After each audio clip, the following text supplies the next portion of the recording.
All right, hello and welcome to our virtual presentation.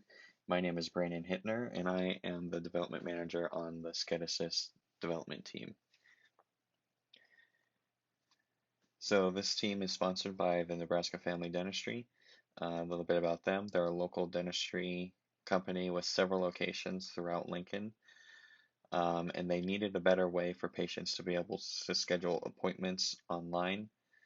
Currently, their system lacks a lot of abilities, and what they wanted to do was create something that was more flexible and would allow them to work with more services and more locations. So the main stakeholders of the project are Dr. Catherine Alderman, who is the CEO of Nebraska Family Dentistry, and Brandon Ramos, who is the creative director at Nebraska Family Dentistry. All right, so a little bit about the team. Cole is the product manager. He's primarily an app developer. Um, I'm Brandon, the development manager. I'm also primarily an app developer.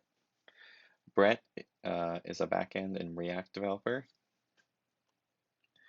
And then the other three members of the team, Hassan is a backend developer. Colin and Vamal are also primarily app developers.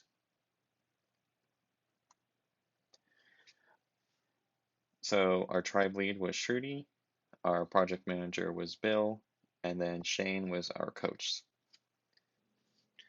Okay, so for the problem and opportunity, with their current scheduling system, phone call scheduling does not allow an easy way to view options and are too interpersonal. Um, and then their current online scheduling lacks indexability. So what they're looking for with indexability is a way to sort of go back and easily make changes to your preferences rather than having to start over. So if you want to schedule at a certain location with a certain provider, though those options might not be available um, for a certain date that you want to schedule. So they want an easy way. What they mean by indexability is getting an easy way to go back and maybe change a location or change a provider and then seeing if other options are available without having to start the whole scheduling process all over. So that's what their current scheduling system lacks. And so for the solution, they want an easy to use app that guides users through the options and doesn't require them to re-enter preferences. So this app has to be easy to use, the options have to be self-explanatory, and it shouldn't require any sort of support to use. It should be very simple. So for our solution, we built three things: a mobile application, backend, and then a web portal for administrators to interact with the schedules, the users, the providers, the locations, etc. So starting with the app, it was built using Flutter, and what this is a framework developed by Google where essentially you have one code base and then it can compile to iOS, Android, and now the web. So you don't have to deal with multiple code bases like you were if you were doing a native app. Um, so the advantage here, especially with a large project, is that we have a lot less work to do, and that was very beneficial. And not only that, our app with this framework is consistent between all devices. You don't have weird UI differences or anything like that. It performs and looks pretty much the same on all platforms, which is good. So what this app does is it communicates with the backend, and basically it'll get doctors, locations, and schedules and operations from the database, and then it'll display those within the app. And then once a patient is ready to submit an appointment from their preferences, it'll submit the appointments to the database and user information associated with that appointment. So like I said, it's cross-platform. It works on iOS and Android, and now it can also be compiled for the web, which is something that was introduced to Flutter earlier this year. When we started with the application initially, it was in beta. So here's a few screenshots of the flow of the app. So like I said, it's pretty self-explanatory, very easy to create your schedule or create your appointment within this app. There's few buttons, large text, simple options. So it makes it much easier to use than their current system, where you have to go to this website and a lot of the text is small and it's not really mobile friendly at all. So um, basically, looking at these screenshots, the first page will allow you to choose what operation or service. So if you're there for cleaning or filling, those options are displayed. And then, not pictured, but there are options for preferences.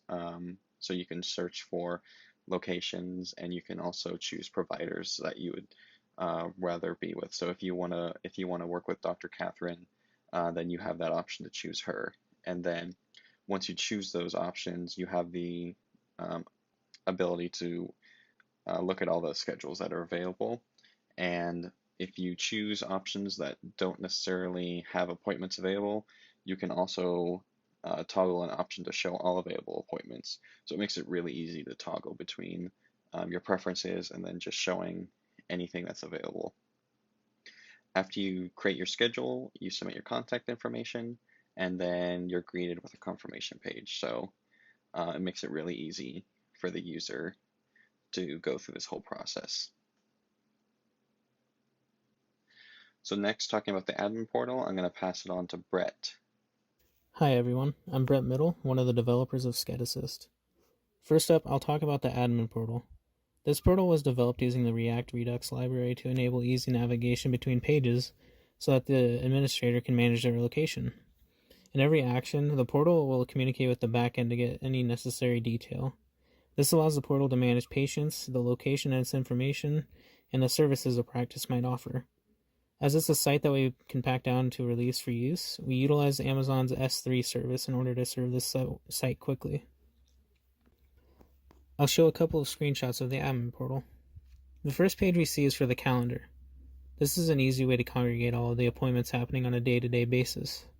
Appointments get shown in the column corresponding to their provider. Next is the home of the settings page. Here it is easy to edit the details about the business, update the services you offer, and so on. The backend is developed using the same framework, Node.js. However, due to its nature, we are using the Express library to allow communication with the admin portal and the scheduling application. Since it's the main connecting piece of the project, we host it on AWS, specifically on an Elastic Beanstalk service. This backend is meant to handle appointment management, which ranges from creation or editing, as well as the deletion of appointments, patient creation and deactivation, as well as serving data to the admin portal for viewing. There isn't much to show at the backend other than explaining its functionality. However, we can move on to Amazon Web Services, specifically talking about what technologies we use. First up is Cognito. This easily lets us manage user sign-on and registration. It is as simple as setting up a user pool, as they call it, to designate who is a patient and have another user pool set for administrators to separate functionality. The next is RDS, which is short for Relational Database Service. This gives us a simple way to set up a database and start managing data within a couple of minutes after generation. The next up is Elastic Beanstalk. Like I said before, the backend gets deployed on here. It's pretty simple to use and gets us running pretty fast. The next thing is S3. This is a storage service that we place the web assets in the admin portal on for simple serving. The last service we use is CloudFront.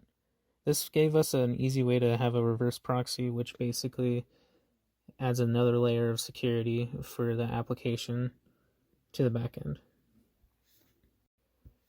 To recap on the highlights of SCEDAssist, we've expanded the appointment scheduler to native mobile applications.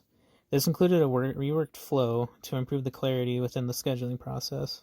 As one of our goals, we wanted to include the ability to expand to other locations and practices. With a bit of tweaking, we can let the SCEDAssist project expand to other practices around the country. The foundation is there, it just needs the change to enable it. That brings us to the end. Here, I would like to thank our sponsors for giving us the opportunity to create this project with them. They've provided great feedback as we developed over the year. Thanks for watching.